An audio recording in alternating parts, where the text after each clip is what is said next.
ये लीजिए मुनीम जी, गर्मा गर्म चाय पीजिए। अरे चाय तो पी लूंगा, लेकिन आज की ताजा खबर तो सुनिए। क्या? अरे फूलन देवी मॉडर्न बन गई। क्या? हाँ। पतलून और कोट पहनने लगी है क्या? नहीं, डाकू लड़कियों ने लूटने का नया सिस्टम चालू कर दिया। नया सिस्टम? जरा पढ़ के सुनाइए। जनता को सूचना दी जाती है कि जवान, सुंदर, अच्छे कपड़े पहनने वाली और अंग्रेजी बोलने वाली लड़की से होशियार रहे। ये लड़की खुद को कभी कभी सोशल वर्कर बताती है, कभी कभी कहती है कि राशनिंग ऑफिस से आई है, और कभी खुद को डॉक्टर जाहिर करती है। ये लड़की ऐसे घरों में घुस जाती है जहाँ कोई मर्द नहीं होते। घरेलू औरतों को बेवकूफ बनाकर जरूरत पड़े तो उन्हें बांध कर सब कुछ लूट लेती है। जो कोई उस लड़की को पकड़कर पुलिस के हवाले करेगा उसे 10,000 रुपये का इनाम मिलेगा। 10,000 रुपये का इनाम की बात छोड़िए मुनीम जी, और हवेली के बारे में सोचिए। लाला जी फैक्ट्री चले जाते हैं, उनके साथ जवाई राजा भी चले जाते हैं। मैं यहाँ वहाँ भटकता फिरता हूँ और बीजी घर में अकेली रहती हैं। कहीं वो मॉडर्न फूलन देवी हवेली में घुस जाए तो फिर क्या होगा? मुनीम जी, मैं जाकर बीजी को अभी चौकन्ना करके आता हूँ। हाँ, मैं भी चौकन्ना हो गया।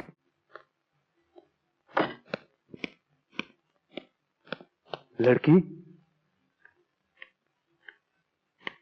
ये वही लड़की लगती है मेरे भाई, जिसके बारे में अभी अभी अखबार में पढ़ के आया हूँ। शक्ल से तो चोर ही लगती है, और 10,000 रुपयों का इनाम लगता है मेरे नसीब में ही है। चलो इसको पुलिस स्टेशन लेके चलते हैं।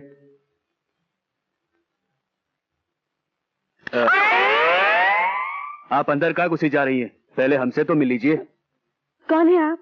हम यहाँ के सब कुछ है। अच्छा, नमस्ते। नमस्ते। मेरा नाम अंजू है। अंजू? बहुत ही अच्छा नाम है। आपका अपना है क्या?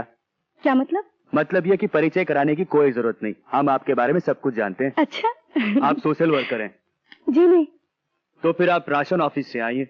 ये देखना चाहती हैं कि हम कितना खाते हैं? नहीं। तो फिर आप डॉक्टर हैं, ये तो गलत हो ही नहीं सकता।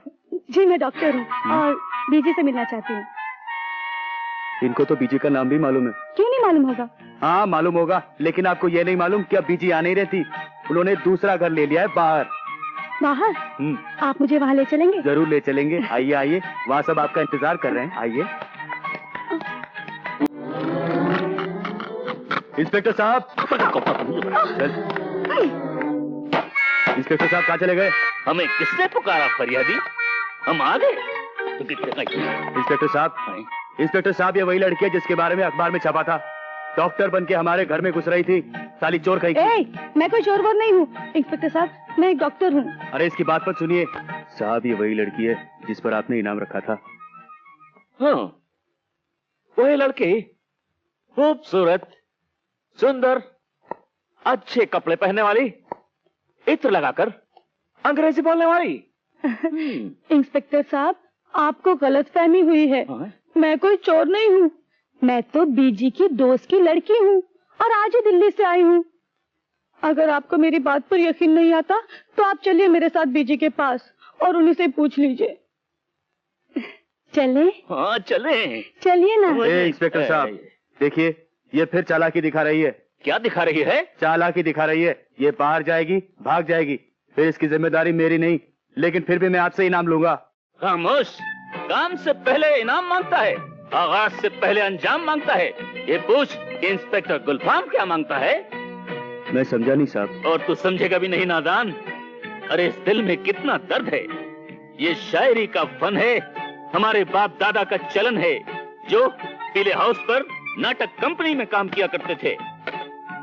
आपके पिताजी एक्टर थे? नहीं, वो कपड़े खींचते थे। जी? मेरा मतलब ये है कि वो पर्दे खींचते थे। पर्दे खींचे या कपड़े खींचे, उससे क्या होता है? वही होता है जो मंजूर खुदा होता है। पासी भाग गए हैं, नाटक कंपनी खलास हो गई है, इसीलिए मुझको इंस्पेक्टर बनना पड़ा। हाय गुलफाम, तू किस हाल में है? एक एक्टर पुलिस के जाल में है। अंजू? अंजू? बीजी आप? बीजी? ये बीजी कौन है? क्या हो गया? तुझे तो स्टेशन से सीधा हवेली पे आना चाहिए था, यहाँ कैसे आ गई? मैं नहीं आई बीजी, ये बदमाश मुझे यहाँ ले आया। गोपाल? ये तो अपना गोपाल है। बीजी, ये बहुत बदमाश आदमी है, मुझे हवेली के धोखे से यहाँ ले आया और इस पुलिस वाले से इनाम भी मांग रहा है। इनाम? बीजी, बीजी, इनाम एक चोर लड़की पे है जिसके बारे में अखबार में भी लिखा था।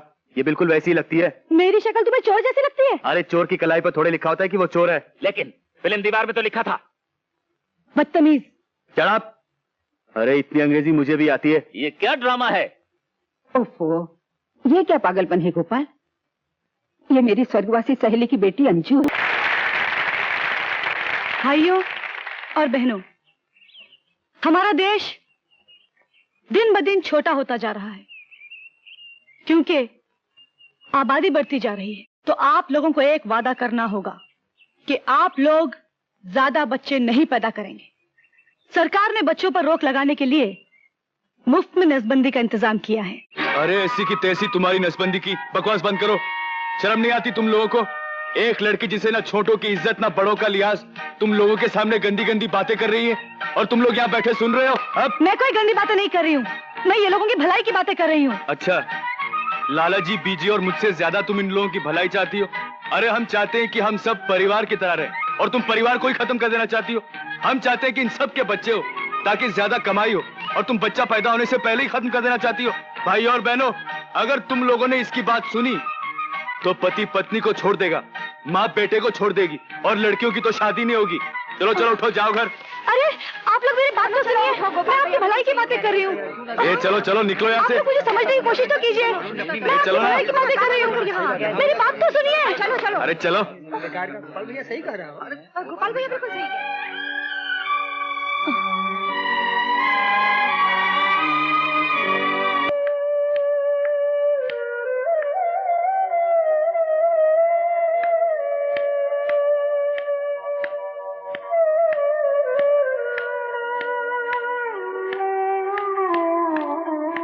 कहाँ जा रही है अंजू?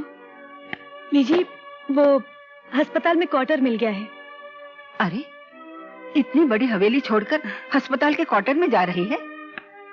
बीजी, चाहती तो मैं भी यही थी कि यहाँ रहकर आपकी सेवा करूंगी, लेकिन जाना जरूरी है। ऐसी कौन सी बात है? वो सरपिरे गोपाल ने तुम्हें कुछ कह दिया?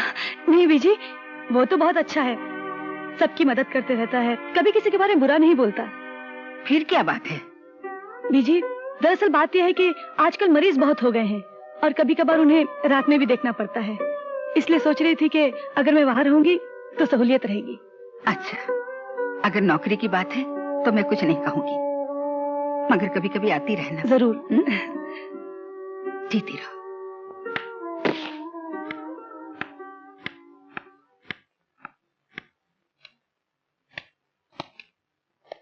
बीजी, ये अंजू मेरे बारे में आपके कान तो नहीं भर रही थी? कान भर रही थी? बल्कि वो तो तेरी तारीफ कर रही थी, कहती थी गोपाल बड़ा अच्छा लड़का है, सबकी मदद करता है। अंजू मेरी तारीफ कर रही थी? हाँ, तो मैं क्या झूठ बोल रही हूँ? नहीं बीजी, आप क्यों झूठ बोलेंगी? लगता है अंजू को समझने में मैंने गलती की। गलती? नहीं बीजी, कुछ नहीं। जी, ये अंजू गई कहाँ? अस्पताल के क्वार्टर में। मैं तुम्हारा मजाक उड़ाने नहीं आया। पहले मैं तुम्हें गलत समझता था, लेकिन जब बीजी से तुम्हारे बारे में पता चला तो मुझे अपने किए पे बहुत दुख हुआ। तुम इतनी अच्छी हो और मैं कमबख्त, मैं पहचान न सका। अब तो पहचान लिया ना? हाँ, तुम्हें पहचान भी लिया और जान भी लिया। अंजू, एक बात कहूं?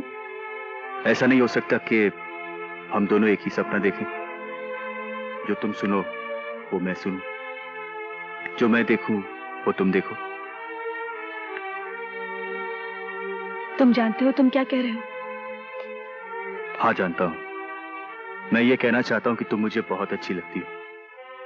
जब सामने रहती हो तो दिल करता है कि तुम्हें देखता रहूं, और जब दूर रहती हो तो मन चाहता है कि तुम्हारे बारे में सोचता रहूं।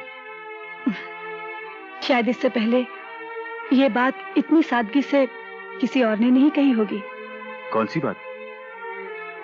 वही बात जिसे सुनकर दिल में फूल खिलने लगते हैं और जवां हथेली से मेहंदी की खुशबू आने लगती है।